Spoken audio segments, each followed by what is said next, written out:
Rejection এই শব্দটাই জানি কেমন, তাই না?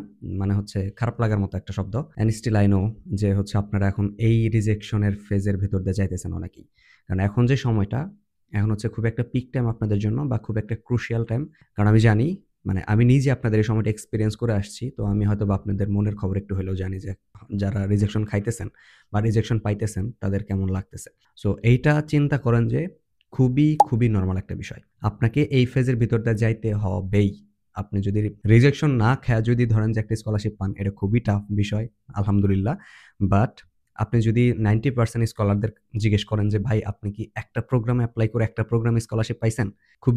খুবই রেয়ার পাবেন যে তারা হচ্ছে রিজেকশন খায় নাই বাট ইরাসমাস মুন্ডাস পাইছে বা যেকোনো স্কলারশিপ পাইছে। এটা নট অনলি যে ইরাসমাস মুন্ডাস এরকম না। তো রিজেকশন পার্টটা খুবই নরমাল যখন এটা কোনো আপনার স্কলারশিপের জন্য হয়। আমি যদি আমার নিজের এক্সপেরিয়েন্সটা বলি, আমি নিজে পার্সোনালি ৬ টা বা ৭ টার মতো প্রোগ্রামে এপ্লাই করছি। তো তোমাদের কি মনে হয় যে আমি সবগুলা প্রোগ্রামেই এরাসমাস মুন্ডাস অফার পাইছি? তো না, আমি কিন্তু সবগুলা প্রোগ্রামে পাই নাই। আমি যেটা করেছি, আমি তো সবগুলা প্রোগ্রামে এপ্লাই করলাম। ১ম এ আমি ৬ টা ৭ টা প্রোগ্রামে এপ্লাই করার পরে ধুপ করে আমার যে ১ম প্রোগ্রামটা ছিল বিডিএম এ, যেটা ছিল হচ্ছে big data management and analysis এরকম কিছু একটা। সো ওই প্রোগ্রাম থেকে রিজেকশন চলে আসলো।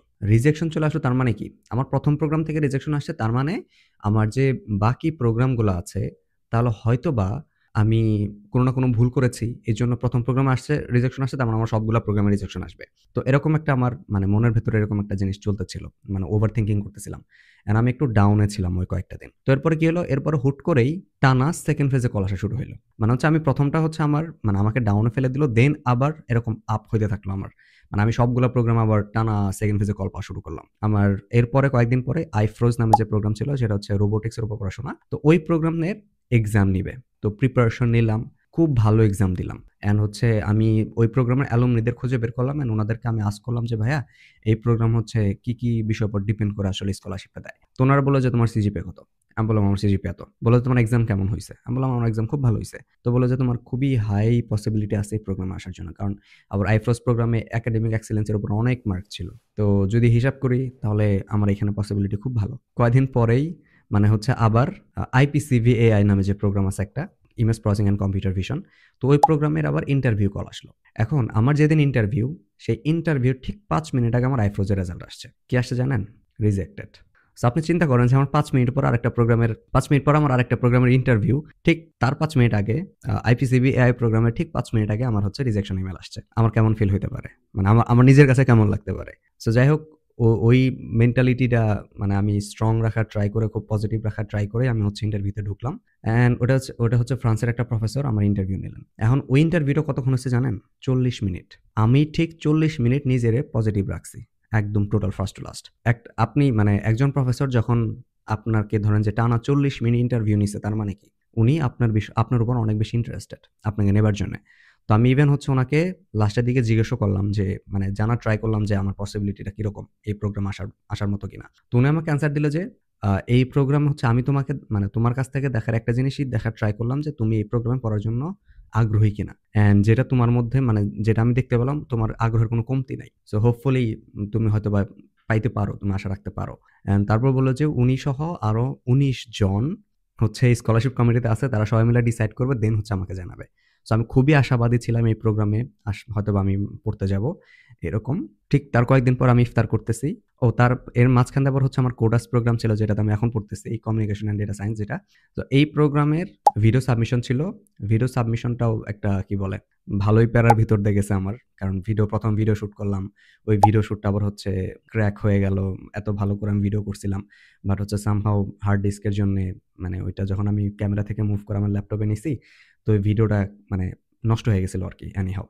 সো আবার নতুন করে মোবাইল দিয়ে কোনোভাবে আবার ভিডিও করে দেন হচ্ছে আমি সাবমিট করছি। তো ওইটাও একটা আলাদা স্ট্রাগল ছিল আমার। ওই ভিডিওটাও মোটামুটি ভালো ছিল। ভাবলাম যে হয়তোবা কোনো পজিটিভ আসবে কোডাসের নিয়ে। আমি খুবই আশাবাদী ছিলাম। প্লাস আমি যে আইপিসিভিআই যেটাতে দিলাম ওটা তো খুব পজিটিভ আশাবাদী ছিলাম। তো আমি ইফতার করতে বসছি। ওই সময় আমার হচ্ছে আইপিসিভি এআই থেকে 2nd ফেজের কল আসছে। সরি 3rd ফেজের রেজাল্ট আসছে অ্যান্ড আমাকে রিজার্ভ লিস্টে রাখা হইছে। মানে চিন্তা করেন আমার হচ্ছে টানা কটা থেকে রিজেকশন আসলো। অলরেডি ৩ টা প্রোগ্রাম থেকে রিজেকশন চলে আসছে। মানে রিজার্ভ লিস্ট আছে মানে হচ্ছে আমি হয়তোবা সেলফ ফান্ডে পড়তে যাইতে পারবো অ্যান্ড রিজার্ভ লিস্ট মানে কি?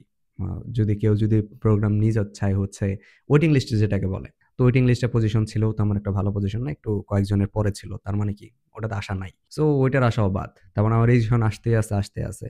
আমার মেন্টালি এটা চিন্তা করেন যে আমার হাতে খুব বেশি প্রোগ্রাম নাই আর রেজাল্ট আসার মতো। কারণ অলরেডি আমি ৩টা থেকে খেয়ে বসে আছি।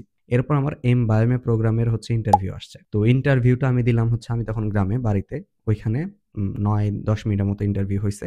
ইন্টারভিউতেও মানে আমি নিজের পারফরম্যান্সে নিজের কাছে খুব একটা ভালো লাগতেছিল না যে আমি মনে হয় না খুব একটা ভালো ইন্টারভিউ দিছি। আমার নিজের কাছে খুব একটা ভালো লাগতেছিল না। কারণ আমি লাস্টে ২ টা কোয়েশ্চেনের অ্যান্সার দিতে পারি নাই। আমাকে জিজ্ঞেস করছিল, একটু হিস্ট্রি নিয়ে জিজ্ঞেস করছিল যে আমি যে দেশে পড়তে যাবো সার্ভের হিস্ট্রি নিয়ে। আমি কি জানি না জানি। তো আমি ওইটা অ্যান্সার দিতে পারি নাই। আ বাট তারপরে হচ্ছে অন্যান্য জিনিসে মোটামুটি মানে আমি অ্যান্সার দিছিলাম। তো আমার টানা ৯-১০ মিনিটের মতো ইন্টারভিউ ছিল এটাও।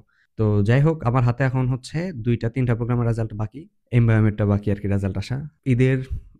ঈদের আগ দিয়ে আমি হচ্ছে মসজিদে বসেছিলাম।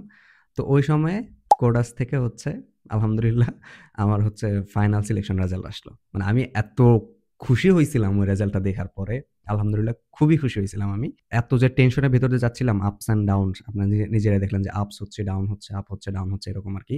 কারণ আমি খুব হাই হোপ নিয়ে ইন্টারভিউ দিতেছি, ইন্টারভিউ ভালো হইতেছে, আবার হচ্ছে রিজেকশন ইমেইল পাচ্ছি। আবার নতুন করে ইন্টারভিউ দিচ্ছি, হাই হোপ নিয়ে আবার রিজেকশন খাচ্ছি এরকম আরকি। এরকম চলতে থাকবে। দেন হচ্ছে ফাইনালি আমি কোডাস প্রোগ্রাম থেকে স্কলারশিপটা পাইলাম এরাসমাস মুন্ডাস। অ্যান্ড আমি পাওয়ার পর অ্যাকসেপ্টও করে ফেলছি। কারণ আমি এই প্রোগ্রামে আমি খুবই ইন্টারেস্টেড পড়ার জন্য ডেটা সায়েন্স নিয়ে। অ্যান্ড দেন বায়োমের রেজাল্ট আসলো আবার তার কয়েকদিন পরে। অ্যান্ড আলহামদুলিল্লাহ বায়োমে থেকেও আমি হচ্ছে আবার এরাসমাস মুন্ডাস পাইলাম। তখন আমি উনাদেরকে খুব পোলাইটলি বললাম যে আমি অলরেডি আরেকটা প্রোগ্রাম অ্যাকসেপ্ট করে ফেলছি। তো আমি তোমাদের এখানে পড়তে যাইতে পারব না। সো এরকমই। তারপরে আরেকটা ইমেজিং না কি ছিল, ওটার রেজাল্ট আসছিল কিনা আমার নিজেরও খেয়াল নাই। মনে হয় রিজেকশন আসছিল এটা। আমার মনে নেই আরকি, রিজেকশন আসছিল হয়তোবা। বা রিজার্ভ লিস্টে কিছু একটা বা সেলফ ফান্ড অফার করছিল এরকম কিছু একটা হবে। সো ওইটার হিসাব বাদ। তো তার মানে দেখো আমি ৬-৭টা প্রোগ্রামে যদি এপ্লাই করে এরকম আপস অ্যান্ড ডাউনস এর ভিতর দিয়ে যাই, তো আপনাদেরও এরকমই হবে। ফাইনালি হয়তোবা একটা প্রোগ্রামে বা ২টা প্রোগ্রামে আপনারা হচ্ছে স্কলারশিপ অফার পাবেন। এরকমটা সবার সাথে হবে। মানে এটা খুবই নরমাল, খুবই ধরে রাখেন যে এটা খুবই নরমাল বিষয়। ইভেন আমি যদি কোনো প্রোগ্রাম থেকে স্কলারশিপ যদি নাও পাইতাম, তাহলে কি আমি আশা করাকে বাদ দিতাম? দিতাম না কিন্তু। মানে আমার সেকেন্ড প্রায়োরিটি ছিল আবার আমি ইউএসএ তে যাবো। আমার ইউএসএ এর জন্য আমি হচ্ছে ওই কি বলে প্রফেসরদের এরকম এক্সেল শিট বানানো রেডি করছিলাম যে আমি হয়তোবা ইউএসএ তে ফুল ফান্ডেড নিয়ে হচ্ছে হয়তোবা কোনো পিএইচডি করতে যাবো এরকম। আমি প্রফেসরদের মানে ইমেইল কালেক্ট করে হচ্ছে এরকম আমি শিডিউল করা শুরু করছিলাম এরকম রেডি করা। সো এরকম আপনারও কিন্তু ব্যাকআপ প্ল্যান থাকা লাগবে। এমন না যে আপনি হচ্ছে ইরাসমাস এপ্লাই করছেন তার মানে আপনাকে ইরাসমাসে হয়ে যাবে এরকমটাও না। নাও হইতে পারে। আপনার রিজিকে নাই, কি করবেন? রিজিকে বিশ্বাস করা শিখেন আসলে। মানে যদি রিজিকে না থাকে আপনার কখনো মানে হবে না। আপনার যদি রিজিকে থাকে তাহলে হয়ে যাবে। এরকম আরকি। আমি হচ্ছে রিজিকে খুবই বিশ্বাস করি। আল্লাহ হচ্ছে বা আমার রিজিকে যা আছে আল্লাহ যা রাখছেন তাই হবে। চেষ্টা করার দায়িত্ব আমার, আমি চেষ্টা করে যাই। বাকিটা আল্লাহ জানে। এরকম আরকি। আপনার চেষ্টা করার দায়িত্ব, আপনি নিজের কাছে এরকম হচ্ছে যেন মানে দিন শেষে মনে না হয় যে মানে রিগ্রেট যেন না করেন যে আমি তো চেষ্টাই করি নাই। আমি তো আমার 100% দেই নাই। তাইলে মনে হয় আমি 100% দিলে হয়তোবা আমি স্কলারশিপটা পাইতাম। আমি তো 100% দেই নাই। আমি ডিজার্ভ করি না। এরকম যেন কখনো মনে না হয়। এই যে গিল্ট ফিল এটা যেন কখনো না আসে, এটাই আরকি। আপনি চেষ্টা করেন। যদি রিজিকে না থাকে অন্য কিছু আছে। আল্লাহ আপনার জন্য অন্য কিছু রাখছেন, ব্যবস্থা রাখছেন। ওইটা হবে।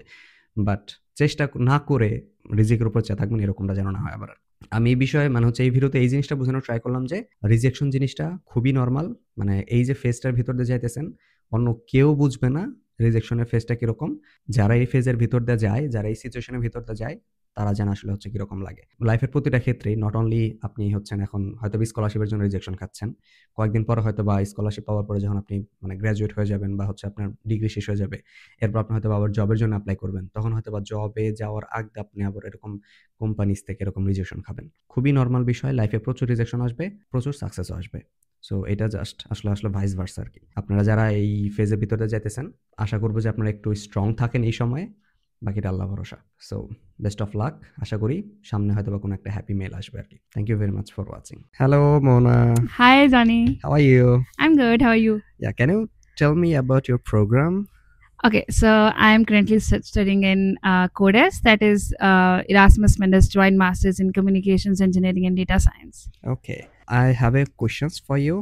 Okay. How many programs you applied and you got reject? Okay, so I think I applied for mostly the funded positions. How many? In Erasmus Mendez, I Yeah. think I applied to 11 to 12 programs. All right, then Yeah. what are the ratio? between you got, I mean, reject and also the second phase and the final Yeah. call? What are those?